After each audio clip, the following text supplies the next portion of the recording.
Don Favareau. Is unique will, free will, enough? Context, choice, and action within an individualized history of meaning. Don? Thank you, Yogi. I'll set my clock now and try to get through this. All right. I apologize in the beginning. This will be even more of a fast, forced march than usual. I had it down to about 15, and then Anton and Jan and Fatima gave me so many good ideas yesterday, I had to add new slides in. So we'll go through pretty quick, and you can always watch it on YouTube and slow it down to a speed that makes sense. Okay? But I would like to get some of these ideas at least on the table. Oh, please take the microphone. Okay, the microphone is taken. All right, then. These group that we'll be presenting today, we didn't coordinate our presentations. It's Victoria Alexander, Joshua Bacigalupi, Yammer Denizen.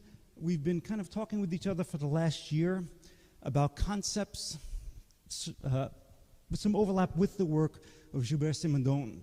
Now, I'm not a Simondonian. I'm having a hard time just figuring out Peirce.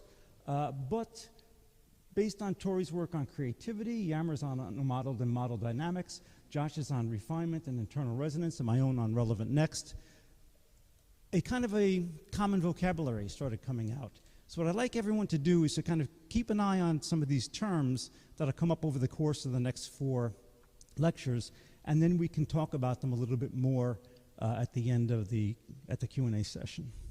Okay, so individuation, internal resonance, associated milieu, a field of relations. Of course, these are not all Simondonians. Some of these are being towards another from John Dealey. Unique wills, coined by Joshua himself. Relevant noise, metastability, transient order, novelty, overcoherence. They're all getting at the same type of thing. Now, if you look at this quote by Simondon, effective life thus shows us we're not only individuals, that our being is not reduced to our own individuated being. If anything, this is the theme of my talk, okay? But I'm actually going to try to bring it in and associate it with the nature of the Peircean interpretant. I think that we're talking about the same thing in many ways here. So, since I cannot give you a introductory lecture on Simondon, because I'm not well-versed enough, I selected some fairly easy quotes from different fields that are related to the same type, one of the same type of concepts that we learned from Simondon. Okay, this vision is to not posit the existence of subjects prior to the acts that bring them into reciprocal relations.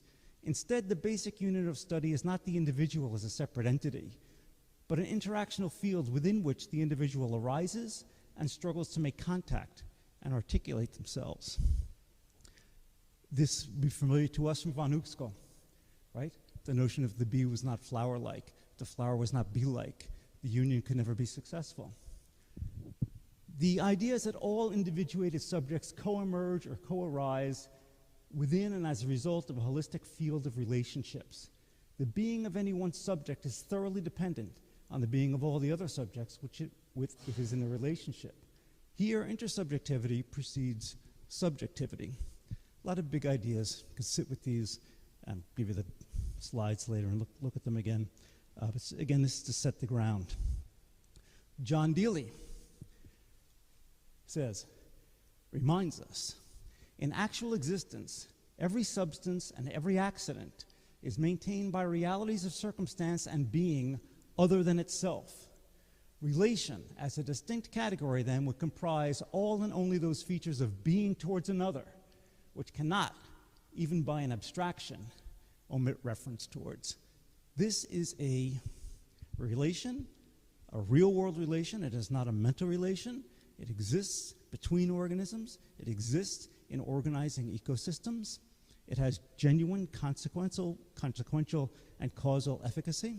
And we need to try to understand this relation that brings things together without even the awareness of the individuals themselves, where they have their being, where we all have our being, as Timo told us very beautifully in the last talk. We all have our being in this interactional field. So, Anton gave us a very, very nice heuristic yesterday. This is one way to think of an organism. This is a more difficult, but in some ways more accurate way to think of an organism.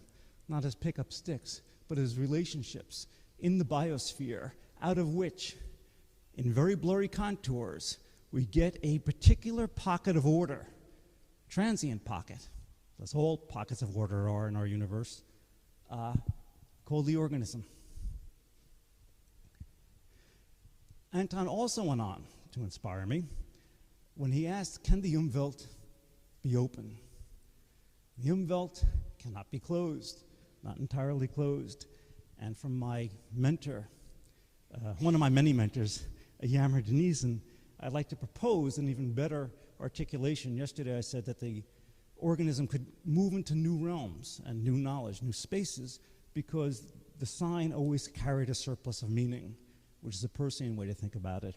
But another way to think about it, it might be even more Simondonian, which is that, and Dealey-like, the objects of the organism's Umwelt are constituted by the dynamics of the world that is modeled, the super-subjective dynamics. But it's always situated within a larger world of as yet unmodeled dynamics that can have consequences for it, and that it might someday come to model. This is how knowledge grows. Okay, that's preliminary. Let's take this back to a topic that seems a little different. A hoary old topic of free will. In my abstract, I used, we were thinking in biosemiotics, we're past this. No one thinks that there's some autonomous homunculus in us, and no one thinks that we're merely mechanistic automata. But these ideas are still quite alive. So for my abstract, I chose as two representative views the great Aristotelian commentator, Alexander of Aphrodisias, who says, what makes us have control over things is the fact that we're causally undetermined in our decision and can thus freely decide between doing, choosing, or not doing and choosing the options, the possibilities, the alternatives available to us at the moment. We're unconstrained this way. This is what it is to have a freedom of the will. Now, of course, Darwin's bulldog has to make an appearance. T.H. Huxley takes the opposite view. Our mental conditions are simply the post hoc symbols that we make in consciousness of the changes which take place automatically in the organism. Note, automatically. To take an extreme illustration, the feeling we call volition is not the cause of a voluntary act, but the symbol of that state of the brain which is the immediate cause of that act. We are conscious automata. Now again, we would think in 2002 in biosemiotics we would not be revisiting these type of debates, but in point of fact, in the world we're in, these debates are still quite real. In jurisprudence, in ethics, in philosophy, in cognitive science, there still rages these debates about the freedom of the individual, or lack thereof. And of course, if you frame this in very simplistic terms, you'll come up with very simplistic understandings. So, not that long ago, within living memory, we had this famous Libet experiment, right? And this experiment basically consisted of asking people, okay, choose when you want to raise your finger. Anytime you want, you're free to choose. Choose when you want to raise your finger, raise it, and then keep your eye on this clock and tell me when you chose it. Well, of course, what's found when they measure the voltage changes, the electrical activity of the brain, is that what they wind up calling a readiness potential, the brain starts organizing all of the preconditions needed for movement. Movement is actually initiated before the subject reports feeling the decision to make the choice. Okay? So, of course, this is taken by the popularizers as who's in charge? This experiment seems to challenge the notion of free will, right? Same idea that we are the autonoma, we are the puppets of this modern day homunculus we call the brain. Well, Libet himself didn't have this much of a, and again, this is the notion of the conscious autonoma. Libet himself didn't have such a limited view. He did believe there was volitional windows of volition where one can start to prepare an act and yet within a certain time frame also can clearly, voluntarily not bring the act to fruition. He called that free wundt as opposed to free will. But of course, for us, what does this show us? Nothing we don't already know, except for the fact that biosemiosis is far prior to conscious experience or mental image. Clearly, the organism, the system, has made a detection, is beginning to act upon it. Self-conscious awareness, much less the mental image, in those cases where such a thing even exists, is not the originating site of semiosis. At most, it's one of its many transiently coherent products. And the notion of transient coherence is what I really want to focus on today. We saw it a little bit with Anton's notion of the blurred contours that is the organism. I want to dig down a little bit deeper and see if this type of understanding can even help us better comprehend and think about the nature of the Peircean-sign relationship. So, again, you don't have to read all of this stuff here. Some of this is just from my class lectures, from my brain and mind class. But we know that visual processing is not a sequential process. A photon hits the retina, and then it goes through the 5 layers of the eye, then it goes down to the optical nerve, to the lateral geniculate. That's true, but it's also taking parallel paths up to the superior colliculus.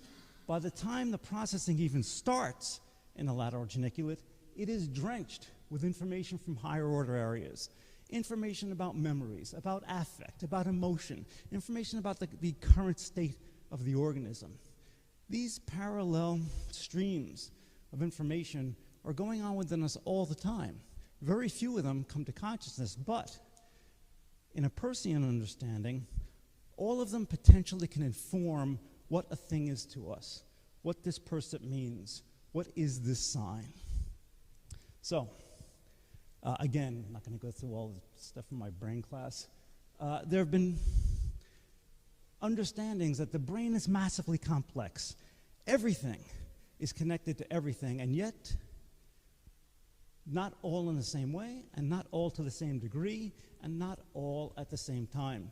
So Edelman and Tononi come up with this notion of a transient functional cluster of all the activity going on in the brain at any given moment.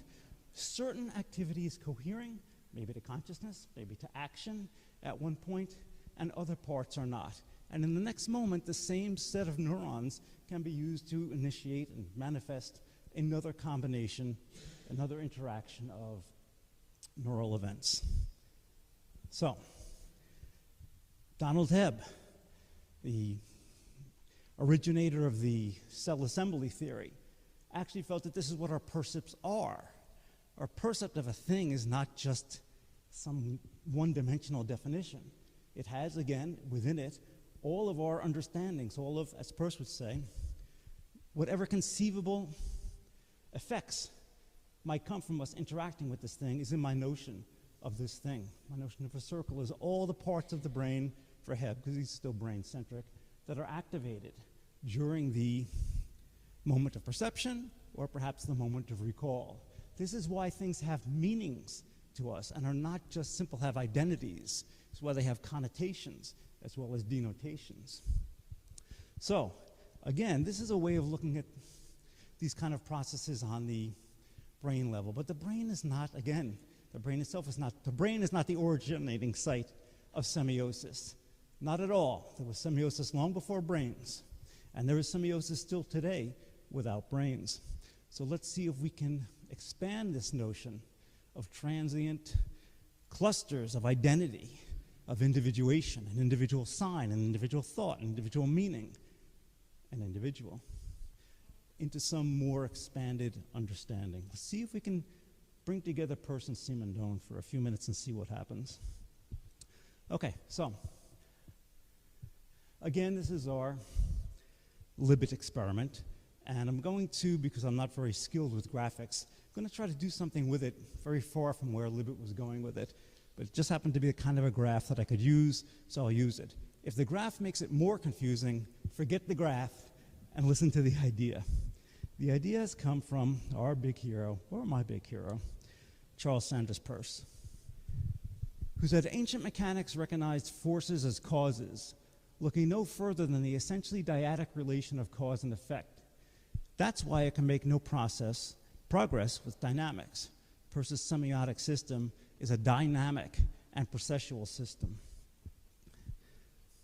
If we take this Libet diagram here and we circle just that little moment, we'll say, of awareness, right? How else can we think of this? Let's think of it as a Deesa sign, okay?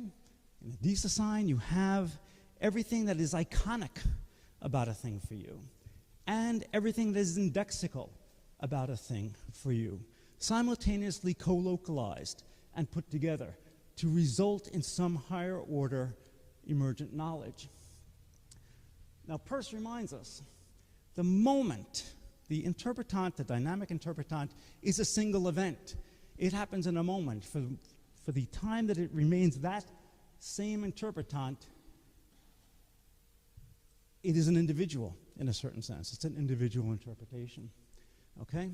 Now, what is all this stuff informing these co-localized? Again, we'll call the blue line the indexical associations and the light blue line the iconic associations.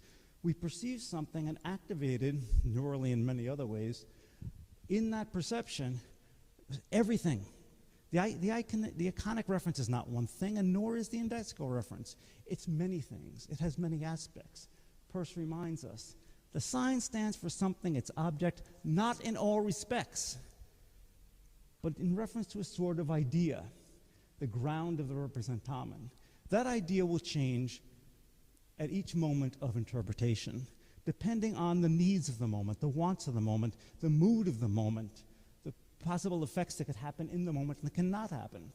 As the organism shapes itself through its development and shapes its semiotic and cognitive system, it is creating a unique set of associations and meanings. And each one of these, appearing simultaneously like an Deesa sign, at that moment is collapsed to one particular interpretant. The same input could have collapsed it into a different type of interpretant. The information is there. What is relevant in this point to make this, to collapse it into a unity, as Peirce says? That's a Deesa sign. Imagine a ledger sign. Imagine a symbol. Far, far, far many more associations. Far, far, far many more meanings happening simultaneously, right? From which to collapse many different types of interpretants, understandings, and actions. So, cool talks to us about choice and arbitrarity. Everything on this slide is worth reading, but I'll just take a few points here. Choice is built on a compatibility of shared rules that are themselves the products of previous choices. What happens in the coexistence of incompatible habits is that a new dimension becomes created. This new dimension is the perceptual simultaneity of more than one, the creation of the map, the model of space, the subjective space. The realization and access to the space is a prerequisite of choice. Unless you're bringing something to your percepts, something that is multiply realizable and something that itself has manifold meanings, right? That's the measure of the depth to which you can have an interpretant or an interpretation. Importantly, one can notice that in such cases of free choice, there can still be some additional limitations, restrictions, preferences, and motivations to choose. We're not a free homunculus wandering through the world, untouched by history, untouched by context, untouched by society, untouched by our past. Not at all. We're built from those things, as Timo points out. The central implication of this analysis is that motivation, constraints, is not the opposite of arbitrarity, but one of its most important features. In the process of choice, options collapse for that moment. Then they renew indeterminately. Well, that was a fast few minutes. I'll finish up then. And the traces of such choosing may become a rule or a habit, and these become the basis of semiotic order. So, Anton pulled some other quotes from Karl Marx yesterday from Louis Brumaire, but this one I like better.